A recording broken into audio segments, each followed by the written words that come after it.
This is KCRG TV 9 News at 6. Iowa fought on the side of the Union during the Civil War, but our state is home to a chapter of the Sons of Confederate Veterans. The Confederacy has come front and center lately as cities across the country work to remove Confederate statues. Baltimore took down 4 statues overnight. They're in response to the violent rallies this weekend in Charlottesville, Virginia.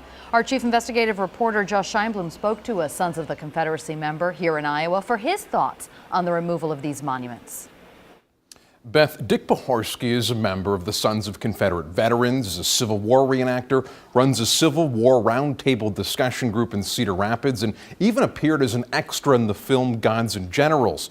Pohorsky has family who fought for the South during the Civil War, and he's closely watched the fallout of what's happened in Charlottesville, Virginia. It was just overnight. There were more Confederate monuments that were taken down. What do you think about that? I am saddened to see them taken down. It's part of our history. It's part of Southern heritage. The average Confederate soldier was not fighting to preserve slavery.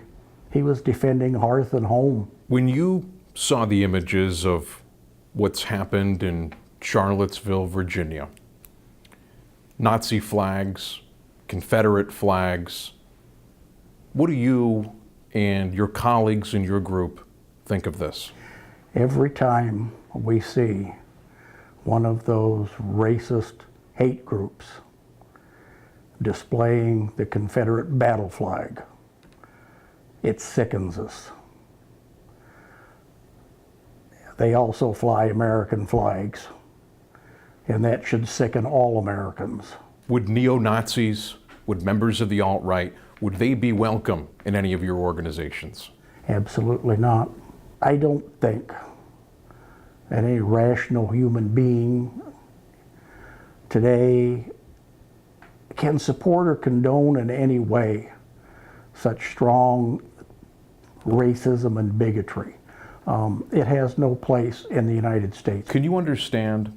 There are some people in this country, many African Americans, who see these symbols and they find them very painful when they consider their own heritage.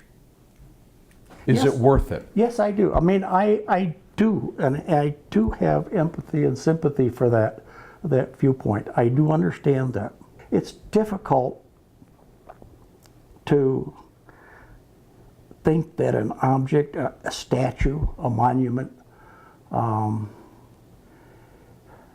can be that divisive. Iowa is home to a Confederate monument of its own. It's located in Van Buren County. And a little closer to home, a database of Confederate grave sites shows there's a Confederate veteran buried in Marion. Beth? Thank you, Josh.